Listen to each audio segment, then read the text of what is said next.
আজকে আপনাদের জন্য নিয়ে এসেছি শীতকালের উপযোগী একদম ভিন্ন স্বাদের সুস্বাদু ও স্বাস্থ্যকর রেসিপি মেথি মাশরুম। হাজার বছর ধরে মেথি শুধু মশলা বা শাক হিসেবে নয়, এর ঔষধি গুণের জন্য আয়ুর্বেদে সমাদৃত। এর হালকা তেতো স্বাদ আর মন মাতানো সুগন্ধই আমাদের এই রেসিপির প্রাণ। আর অন্যদিকে মাশরুম, যা প্রাচীনকাল থেকেই বিভিন্ন সভ্যতার খাদ্যের অংশ হলেও আজকের দিনে এর পুষ্টিগুণ ও বহুমুখী ব্যবহারের জন্য বিশেষভাবে জনপ্রিয়। এই দুই শক্তিশালী উপাদান যখন এক হয় তখন তৈরি হয় এক অসাধারণ পদ, মেথি মাশরুম, যা স্বাদে ও পুষ্টির অনন্য। তো চলুন দেখে নেই রেসিপিটি।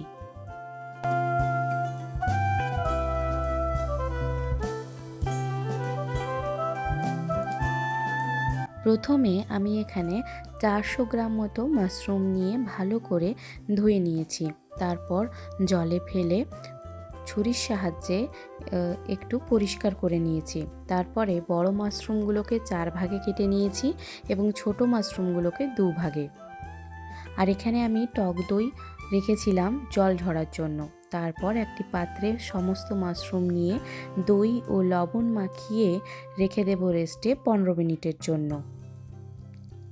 অন্যদিকে আমি এখানে মেথি শাক ভালো করে ধুয়ে পরিষ্কার করে নিয়েছি এবং একটি গ্রেটারের সাহায্যে গ্রেট করে নিয়েছি। এখানে মোট আমি 1.5 কাপ মতো মেথি শাক নিয়েছিলাম।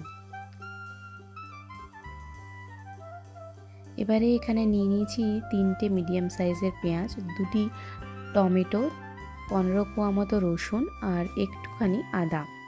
তো সমস্ত উপকরণ আমি একে একে কুচি করে কেটে নেব। এখানে টমেটো আর পেঁয়াজটি আমি কুচি করে কেটে নিয়েছি আর আদা এবং রসুনটি হামাদস্তায় থেতো করে নিয়েছি।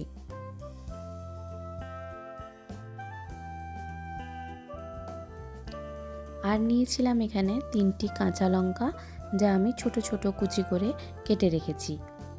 তো এখানে দেখুন আমাদের সমস্ত কাটাকুটি কমপ্লিট। এবারে চলুন রান্নায় যাই।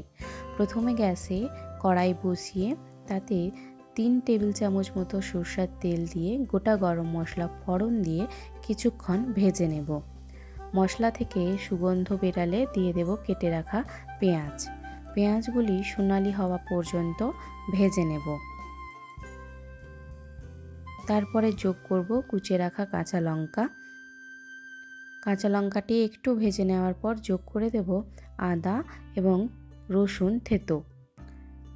আদা এবং রসুন থেতো করাটিও ভালো মতো ভেজে নেব যতক্ষণ এর কাঁচা গন্ধটি চলে যায়। কাঁচা গন্ধটি চলে যাওয়ার পর যোগ করব কেটে রাখা টমেটোগুলি। সমস্ত মশলা খুব ভালো করে ভাজবো। এখানে অল্প পরিমাণ নুন দিয়েছি যাতে টমেটোটি তাড়াতাড়ি গলে যায়।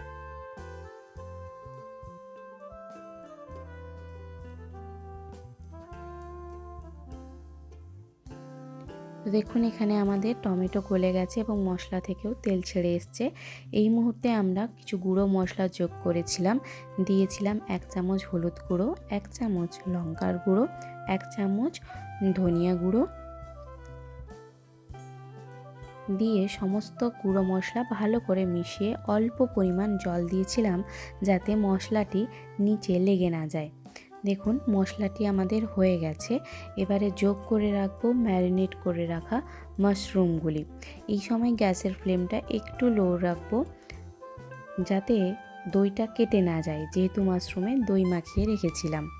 এবারে সমস্ত মশলাগুলি ভালো মতো মাশরুমের সাথে মিশিয়ে নেব। দেখুন জল বেরিয়ে এসছে। এই মুহূর্তে গ্যাসের ফ্লেম হাইতে করে জলটি ভালো করে শুকিয়ে নিতে হবে। মাশরুমের যখন জলটি শুকিয়ে আসবে, মাশরুমটি ভাজা ভাজা হয়ে আসবে, ঠিক সেই মুহূর্তে দিয়ে দেব কুচিয়ে রাখা মেথি শাকগুলি। সমস্ত মেথি শাক দিয়ে ভালো করে মাশরুমের সাথে মিশিয়ে ভেজে নেব। যখন মাশরুম থেকেও জল বেরিয়ে জলটি শুকিয়ে ভাজা ভাজা হয়ে যাবে, তখন যোগ করব 1.5 কাপ মতো জল, শুধুমাত্র গ্রেভিটি রাখার জন্য। আপনারা এখানে যে পরিমাণ গ্রেভির ঘনত্ব রাখতে চান সেই পরিমাণ জলই যোগ করবেন। আপনারা যদি চান তাহলে ওপর থেকে একটু গরম মশলা ছড়াতে পারেন। আমি দেইনি, কারণ আমি এখানে শুধু মেথি শাক এবং মাশরুমের ফ্লেভারটাই চেয়েছিলাম। তো দেখলেন তো কত কম তেলে এবং কম মশলায় তৈরি হয়ে গেল আমাদের সুস্বাদু এবং স্বাস্থ্যকর রেসিপি মেথি মাশরুম। গরম ভাত বা রুটির সাথে এটি খুব সুন্দর লাগে খেতে। রেসিপিটি কেমন লাগলো অবশ্যই কমেন্ট করে জানাবেন।